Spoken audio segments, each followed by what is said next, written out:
لوگوں نے دیکھا تو ہم اللہ کی نعمت اس ملک میں موجود ہے، یہاں کی زمین اناج کیوں نہیں اگلتی؟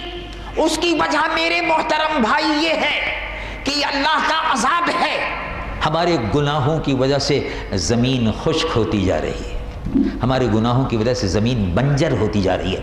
20 لاکھ ایکڑ زمین سے زیادہ اب تک سیم اور تھور سے خراب ہو چکی ہے، جو گندم نہیں اگاتی، اور اب ہم امریکہ سے بھیک مانگ رہے ہیں۔ اللہ تعالیٰ نے ایک قرآن مجید و فرقان حمید کی آیت میں ارشاد فرمایا کہ دیکھو، اللہ رب العالمین ارشاد فرمایا، رب العالمین جل جلالہ عمن والو ارشاد فرماتا ہے وَضَرَبَ اللَّهُ مَثَلًا قَرْيَةً كَانَتْ آمِنَةً۔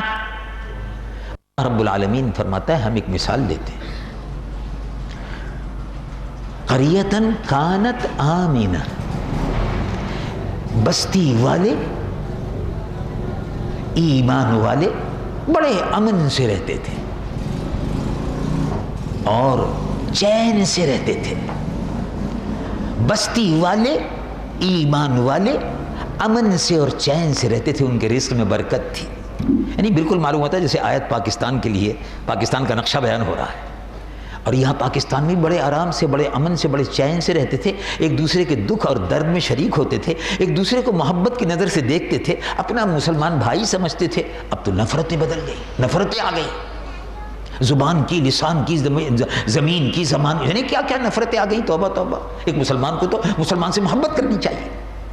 تو اللہ تعالیٰ فرماتا ہے وَضَرَبَ اللَّهُ مَثَلًا قَرْيَةً كَانَتْ آمِنَةً مُطْمَئِنَّةً يَأْتِيهَا رِزْقُهَا رَغَدًا مِنْ كُلِّ مَكَانٍ فَكَفَرَتْ بِأَنْعُمِ اللَّهِ۔ اللہ تبارک و تعالیٰ فرماتا ہے کہ ایک بستی والے تھے، ایمان لے آئے تو اللہ تعالیٰ نے ان پر رحمت اور برکت نازل فرمائی، امن تھا، چین تھا۔ یاتیہا رزقہا رغداً من کل مکان، چاروں طرف سے ان کا رزق آتا تھا۔ پھر کیا ہوا؟ بستی والوں نے کیا کیا؟ فَكَفَرَتْ بِأَنْعُمِ اللَّهِ فَأَذَاقَهَا اللَّهُ لِبَاسَ الْجُوعِ وَالْخَوْفِ۔ انہوں نے اللہ کی نافرمانی کی، کفران نعمت کیا۔ بستی والوں نے، رزق چاروں طرف سے آتا تھا، وہ رزق میں کھا کھا کے مست ہو گئے، پیسہ آیا مست ہو گئے، مال آیا، دولت آئی، مست ہو گئے، اللہ کی نافرمانی کرنے لگے، زنا میں، شراب میں، جوے میں اور سٹے میں، حرام کاری میں لگ گئے، ہیروئن میں لگ گئے، شراب میں لگ گئے، گندے کاموں پر لگ گئے، برے کاموں پر لگ گئے، حرام میں اور برائی میں لگ گئے۔ فَكَفَرَتْ بِأَنْعُمِ اللَّهِ، تو پھر کیا ہوا؟ اللہ تبارک و تعالیٰ نے أَذَاقَهَا اللَّهُ لِبَاسَ الْجُوعِ وَالْخَوْفِ، اللہ تعالیٰ نے ان پر بھوک مسلط کر دی، اللہ تعالیٰ نے ان پر خوف مسلط کر دیا۔ اب خوف بھی ہے، آپ دیکھ لو پاکستان کی بستیوں میں خوف ہے، ڈاکو نہ آ جائے یہ خوف ہے، اغوا کرنے والا نہ آ جائے یہ خوف ہے، چور نہ آ جائے خوف ہے، پولیس والے نہ آ جائیں خوف ہے۔ حالانکہ پولیس سے ڈرنا نہیں چاہیے، لیکن اب تو پولیس سے بھی لوگ ڈرنے لگے۔ اللہ سے ڈرنا چاہیے، کسی سے بھی نہیں ڈرنا چاہیے، اللہ سے ڈرنا چاہیے۔ لیکن اللہ تعالیٰ نے خوف مسلط کر دیا ہماری بدکاریوں کی وجہ سے، ہمارے گناہوں کی وجہ سے ہم پر خوف مسلط ہے۔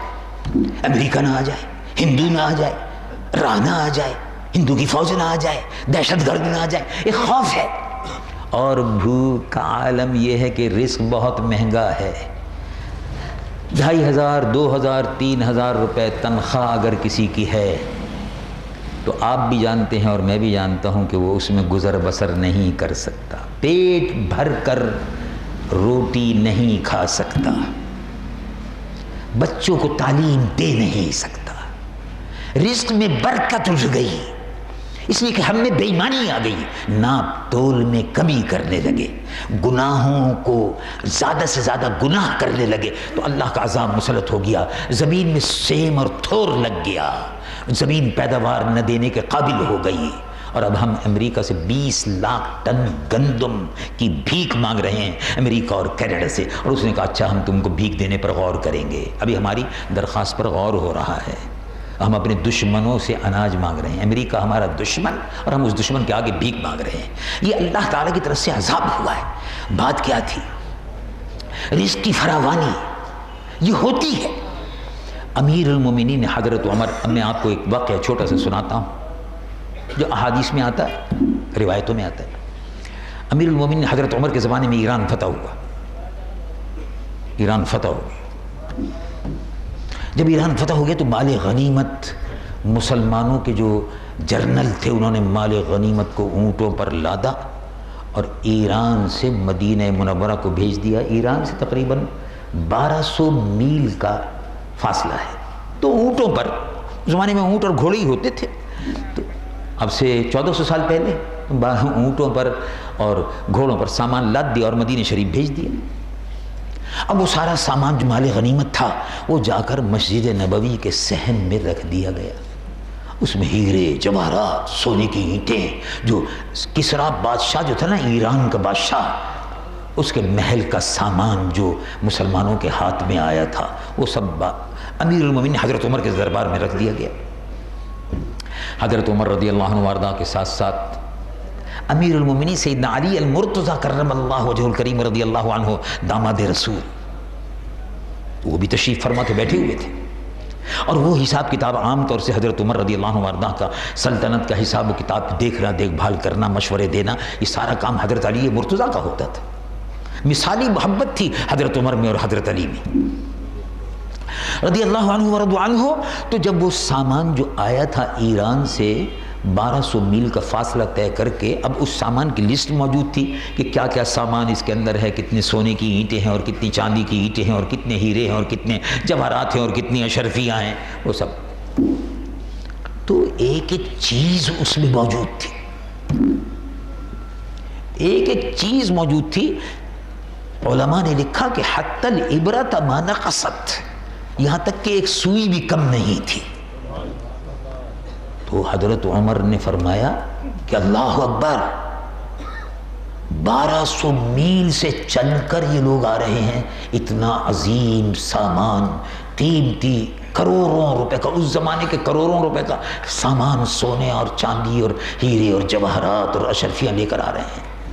پورا سفر طے کیا. یہ 20-25 آدمی ہیں، اگر یہ سامان کو لوٹ لیتے، ادھر ادھر ہو جاتے اور غائب ہو جاتے تو کیا کرتے، کیسے پتہ چلتا. لیکن یہ بڑی احتیاط کے ساتھ ایسا لائے ہیں. کتنی امانت اور کتنی دیانت اور کتنے نیک اور پارسا لوگ ہیں یہ، کہ ایک سوئی بھی کم نہیں ہوئی. حضرت عمر رونے لگے. تو حضرت علی المرتضیٰ کرم اللہ وجہ الکریم نے فرمایا کہ کیوں رو رہے ہیں آپ؟ کہا میں رو رہا ہوں، خوش ہوں کہ یہ وہی لوگ تھے کہ اسلام لانے سے پہلے ایک دوسرے کو قتل کرتے تھے، اسلام لانے سے پہلے ایک دوسرے کا مال لوٹتے تھے. یہ وہی لوگ ہیں.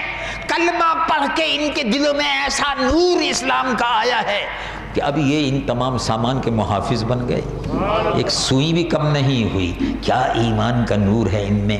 تو حضرت علی نے فرمایا اے عمر، اے عمر، یہ دیانت، یہ امانت، یہ ایمانداری اس وجہ سے ہے کہ تم اوپر بیٹھے ہوئے ہو. کہا کیا مطلب ہے؟ کہا مطلب یہ ہے کہ اوپر والا دیانت دار ہے. تو جس طرح چھت کے اوپر پانی گرتا ہے، چھت کے اوپر پانی پڑتا ہے، تو پرنالے سے جو پانی چھت پہ پڑا ہے وہی پرنالے سے نیچے آئے گا. اگر گندا پانی پڑا ہے تو گندا نیچے آئے گا، اگر صاف پانی پڑا ہے تو صاف نیچے آئے گا. تو تم اوپر اے عمر ٹھیک ہو تو نیچے بھی سب ٹھیک ہے، اگر اوپر گڑبڑ ہے تو نیچے بھی گڑبڑ ہے. اب آپ سمجھ گئے ہوں گے. یعنی اسلام آباد میں اگر گڑبڑ ہے تو نیچے بھی گڑبڑ ہوگی، کراچی میں اگر گڑبڑ ہے تو سکھر میں گڑبڑ ہوگی. یہ اوپر ہے نا، وہ نیچے ہے. بلکہ کوئٹے میں اگر گڑبڑ ہے تو خاران میں بھی گڑبڑ ہوگی، اور لاہور میں اگر گڑبڑ ہے تو نیچے گجرانوالا اور سیالکوٹ میں بھی گڑبڑ ہوگی. تو یہ اوپر اوپر نیک اور صالح حکمراں، خوف خدا رکھنے والے، اللہ سے ڈرنے والے، اللہ سے ڈرنے والے وہ لوگ کہ جب اللہ سے ڈرنا، خوف، تقوی، خوف خدا، کیا خوف خدا ہے اور تقوی کیا ہے؟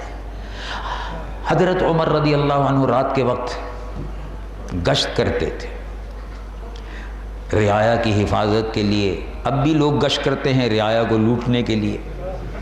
تلاشی دو، نمبر دکھاؤ، شناختی کارڈ دکھاؤ. مجھ سے میرے ایک دوست نے آ کے کہا کہ میں اپنی بیگم صاحبہ کے ساتھ بچے کو گاڑی میں سلا دیا، گرمی بہت تھی، بجلی کا بریک ڈاؤن تھا، لوڈ شیڈنگ تھی. اب ہمارے یہاں بجلی چلی جاتی ہے تو ایک اچھا نسخہ، بڑا اچھا نسخہ تجویز کیا کچھ لوگوں نے. کیا بات ہے، کتنا شاندار نسخہ ہے. پاکستان میں تو بجلی چلی جاتی ہے، خفا رہتی ہے ہم سے، اس کو بھارت کو دے دو. ہم سے تو ناراض ہو جاتی ہے، چلی جاتی ہے. 6 گھنٹے کو چلی گئی، 8 گھنٹے کو چلی گئی، 10 گھنٹے کو چلی گئی، 20 گھنٹے کو چلی گئی، 6 گھنٹے کو چلی گئی. تو ہم سے تو ناراض ہو کر چلی جاتی ہے، اس کو بھارت کو دے دو. اب وہ بھارت جو ہے تو بنیا ہے، ڈنڈی مارتا ہے، وہ تو ٹھوک بجا کے دیکھتا ہے پیسے کم سے کم دو. تو اس لیے معاملہ اٹکا ہوا ہے. یعنی ہمارے دیہات میں اندھیرا، شہر کراچی میں اندھیرا، اور حکومت کہہ رہی ہے کہ بھارت میں اندھیرا ہونا نہیں چاہیے. کیا بات ہے، یعنی ہم سے اتنی محبت بھی نہیں ہے کہ ہمارا گھر روشن ہو جائے. اور ہندو سے اتنی قربت ہے کہ بھئی ہندو کا گھر روشن ہو جائے چاہے مسلمان کے گھر میں اندھیرا ہو. میرے خیال میں حکومت نے اور بعض لوگوں نے یہ سمجھ لیا ہوگا، نوکر شاہی نے، کہ مسلمانوں کے گھر میں تو ایمان کی روشنی کافی ہے جی، اور ہندو کو بلب کی روشنی دے دو. یہ شاید یہی سوچا ہوگا انہوں نے. بہرحال لیکن عجیب و غریب بات ہے کہ مسلمانوں کے گھروں میں اندھیرا، پاکستان میں اندھیرا، اور بجلی جو ہے ہندو کو دے دو تاکہ اس کا گھر روشن رہے، بھارت کو دے دو، گو ماتا کو دے دو. خیر بہرحال تو بات یہاں سے چلی تھی کہ امیر المومنین حضرت عمر گشت کرتے چلے جاتے تھے. تو وہ میرے دوست بتانے لگے کہ میں گیا تھا تو بجلی چلی گئی، اندھیرا بہت تھا، گھبرا گئے. چھوٹی سی گاڑی ہے ان کے پاس بیچاروں کی سوزوکی، وہ چلے گئے. کہ ہم کلفٹن کی طرف گئے تو اپنی بیگم صاحب کے ساتھ ذرا گاڑی واڑی سے نکلے باہر اور ذرا ٹھنڈی ہوا سمندر کی کھانے لگے. اتنے میں کچھ لوگ آ گئے. کون صاحب ہیں آپ لوگ؟ صاحب میاں بیوی ہیں.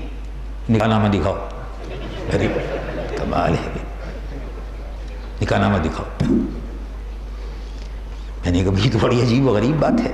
کہنے کہ صاحب میں نے اس سے کہا کہ بھائی وہ نکاح نامہ تو کاغذ والا تو نہیں ہے، باقی یہ 2 بچے اندر سو رہے ہیں، دیکھ لو جا کے، یہ ہے نکاح نامہ. بخیر بہرحال معاملہ رفع دفع ہو گیا. معاملہ رفع دفع ہو گیا. وہ تو آپ سمجھ گئے ہوں گے نا رفع دفع کس کو کہتے ہیں. بہرحال وہ بات اصل میں یہ تھی کہ امیر المومنین حضرت عمر رات کو گشت پر گئے. مسلمانوں کا حاکم مسلمانوں کا محافظ ہوتا ہے. مسلمانوں کا حاکم مسلمانوں کی جان اور مال کا محافظ ہوتا ہے. یہ نظام مصطفیٰ کا حاکم ایسے ہی ہوتا ہے. نظام مصطفیٰ کا حاکم مسلمانوں کی جان اور مال کا محافظ ہوتا ہے. رسول اللہ کا سپاہی ہوتا ہے، رسول اللہ کی امت کی حفاظت کرتا ہے. حضرت عمر رضی اللہ عنہ وارضہ سڑک پر تشریف لے جا رہے تھے، گلیوں میں گزر رہے تھے، رات کو گشت کرتے تھے. کوئی غریب ہو، کوئی بیوہ ہو، کوئی مسکین ہو، کوئی پریشان حال ہو، چلو بھائی دیکھو. جب آپ نے اندازہ لگایا کہ اب پاؤں پھٹنے والی ہے اور صبح کا صادق ہونے والا کا وقت ہے تو آپ چلے کہ بھائی چلو اب مسجد کی طرف چلتے ہیں.